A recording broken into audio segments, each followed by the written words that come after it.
coverage you can count on. KOMU 8 News starts now.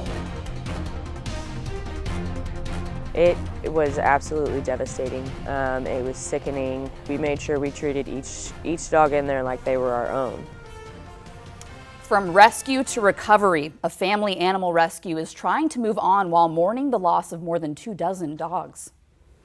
Well, leaders at a Hallsville dog kennel are hopeful after a fire destroys their building. That happened over the weekend, and now they're looking at rebuilding. Good evening, I'm Evie Allen. And I'm Taylor Freeman. Thank you so much for joining us tonight. KOMU 8's Raina Katko shows us what's next for the rescue and how the community is honoring the 26 dogs that lost their lives. Raina. Taylor, Jordan Alexander's family founded the Little Rays of Sunshine Animal Rescue in 2019. But this is what the rescue looked like as of Sunday morning. Firefighters say electrical issues caused the fire and that it took 2 hours to fully put out. But the owners are planning to rebuild, so they're holding a fundraiser on February 24th. We'll have a live band, a cornhole tournament, and possibly a food truck. One owner says she wants this to be a positive experience for everyone involved. While this is a sad time for us, we want to make this, like a memorial for the dogs, a happy time. Let's celebrate what they did have, and let's celebrate what can be. And if you'd like to support the rescue but can't attend the event, there is a link to the GoFundMe on our website at KOMU.com. In the studio, Raina Katko, KOMU 8 News. Thanks, Raina. Columbia Parks and Rec is expanding an indoor sports facility, and that development means updating nearby roads. KOMU 8's Tia Maggio is here now with more on the plan and how it will impact drivers. Tia. The Columbia Sports Fieldhouse opened in 2019 and is used for basketball, volleyball, and pickleball tournaments as well as other sports. An expansion will include more hardwood courts, office and meeting space, and common areas. The Fieldhouse is on Phillips Farm Road. Right now, Columbia's Transportation Planning Group is trying to realign that road with continued growth in this area. It could eventually connect to Providence Road near Southampton. There were 2 proposals, but one would have affected several nearby homes and another would have intersected with Rock Quarry Road, which is at a different elevation than Phillips Farm Road. So the committee decided on a slightly different route to avoid some of these problems. I spoke with Jacob Ray, the traffic engineering supervisor for Columbia, on the city's new recommended plan.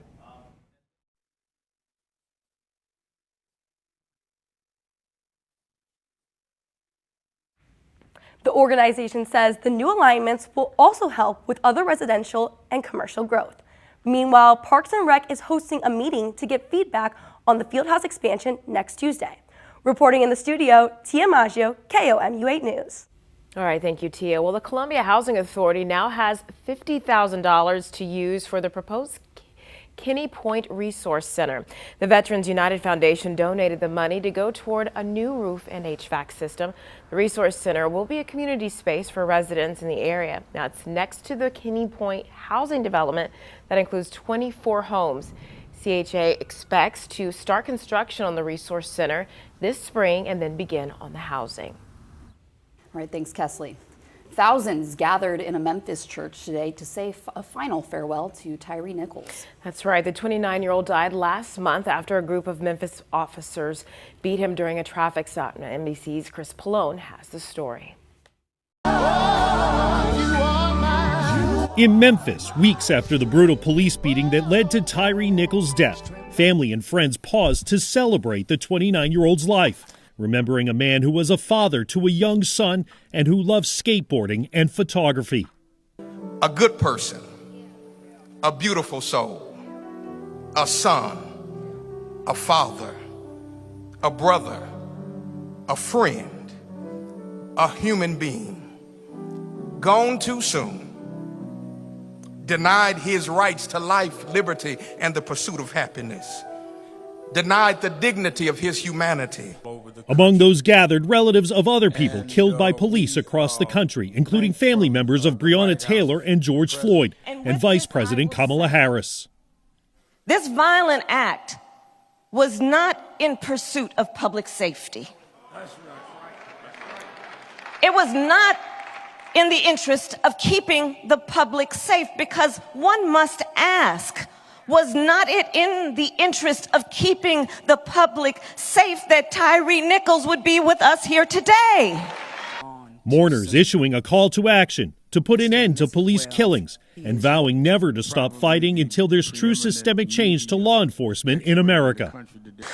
I believe that babies unborn will know about Tyre Nichols because we won't let his memory die, because we refuse to keep living under the threat of the cops and the robbers. 5 Memphis police officers have been fired and charged with Nichols' murder. 2 others have been taken off the job. With the investigation still underway, officials say more charges are possible. This is a continuous fight that we have to fight for. That's right. We have to fight for justice. Yeah. We cannot continue to let these people brutalize our kids. That's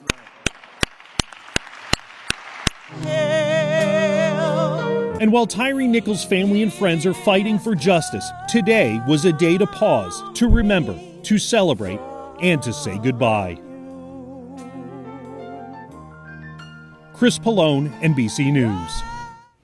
Now, according to attorneys, 2 of the former officials charged in Nichols' death will plead not guilty. And the latest reports, 3 fire personnel were fired and 2 other officers have been placed on leave for failing to properly assess Nichols' injuries after he was beaten. Well, President Biden hosted House Speaker Kevin McCarthy at the White House to discuss the nation's debt ceiling. Experts say if the debt ceiling is not raised by June 5th, the U.S. could plunge into economic disaster. The president is calling out McCarthy on his desire to cut spending, while Speaker McCarthy says he wants to decrease government spending in exchange to increase the debt limit. Does the president want to continue reckless spending or find a way that we can be responsible, sit down, and find common ground where we put ourselves on a path to budget? The Biden administration says it will not negotiate over paying the nation's bills. Well, the House Judiciary Committee held a hearing on the crisis at the U.S.-Mexico border today. Republican Congressman Jim Jordan served as chairman for the hearing, which will examine border security, national security, and how fentanyl has impacted American lives. The hearing comes during a surge of migrants at the southern border and after the Biden administration announced an expanded humanitarian parole program. Well, it's the first day of Black History Month. Find out where you can learn more about our past next. And the CDC recommends you stop using a certain brand of eye drops. We'll tell you why. Here's what's happening right now. The superintendent of CPS schools just released a statement regarding the diversity event last month. The statement says, quote, "As a district, we continually strive to meet the expectations of our parents and community." Brian Yearwood says, "My continued hope is that our students can learn from how we as adults model productive and civil engagement within a community," unquote. Well, it is the first day of Black History Month, and KMU8 News is honoring people and places celebrating African American history. One of those places is the Armory Sports and Recreation Center. Definitely. And Parks and Rec hosts an exhibit each year for people to get a glimpse of notable moments in Black history. KMU8's Shay Lawson is at the Armory to show us what you'll find if you go, if you decide to. Shay. When people come to the basement of the Armory, they'll see a room full of African American history at the local, state, and national level. There's around 10 tables in here with newspaper clippings and pictures from several different years. Jay Bradley, the exhibit's organizer, gave me a tour today. He says it's important to recognize and acknowledge African Americans' contributions to this country. He says he's always on the lookout for new articles to add to the exhibit so that it's up to date. I get the paper every day, so I'm always on the lookout for relative and relevant events that go on. So there have been a few newspaper clippings about just MLK Day and things like that. Again, this exhibit is in the basement at the Armory. It's free and open daily to anyone who wants to visit it this entire month. Reporting live in Columbia, I'm Shay Lawson, KOMU8 News. Coming up, the Federal Reserve raised interest rates today. Find out why the latest increase is different. And the green comet will be visible tonight for the first time in a very long time. Experts say to look northern in the sky towards the North Star, but there could be something else damaging your viewpoints. I'll tell you what that is coming up. Well, there are more than 11 million jobs up for grabs right now. The Bureau of Labor Statistics says the number of jobs unexpectedly went up in December, and accommodation and food service sectors had the most need, followed by retail and construction. Now, one economist thinks this could be the first recession in history without significant job losses. Well, the Federal Reserve raised interest rates by 0.25% today. That's the smallest hike since the Fed began almost monthly increases last March in a campaign to curb inflation. Now, the Fed pointed to recent data on wage growth and falling prices on consumer goods and energy as reasons for the reduced hike. But the Federal Reserve chair said more increases are still likely in the coming months.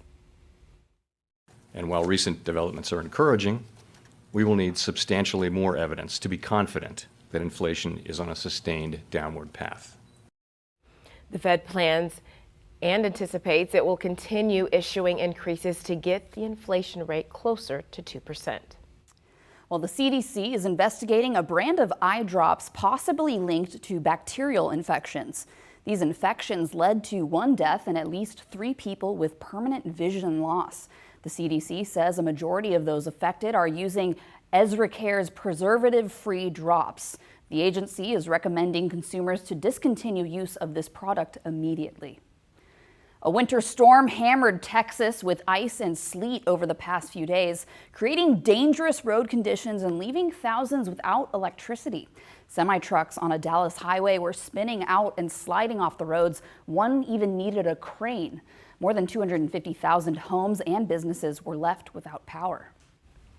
Thank you, Kesley. Well, if you need some motivation, who runs the world? I'm talking about a tour. Find out when Queen Bey is coming to Missouri next.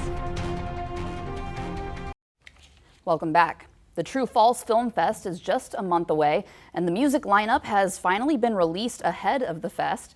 More than half of the 39 acts at this year's festival come from across the state. The festival also includes 18 art installations and 2 community-driven exhibits. The 2 artists in residence will also each present an exhibit running past the weekend of the festival.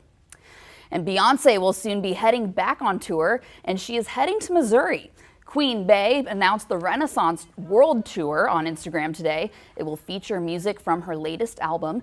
Beyonce's official website says the World Tour will start in Sweden this May. She'll be stopping in St. Louis and Kansas City in August and September. Oh, get ready for those moves. We'll have one more check of your forecast after the break. This month, Columbia is celebrating Black History. KOMU 8's Shay Lawson is live at Columbia Parks and Recreation exhibit with a recap. Shay. I'm in the basement of the Armory, and this room is filled with Black history. Now, this table behind me is full of flashcards of influential African Americans. One side is a picture of the person, and if you flip it over to the back, it's a little bit of information about what they contributed to history.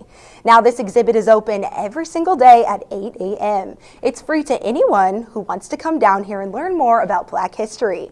Reporting live in Columbia, Shay Lawson, KOMU 8 News.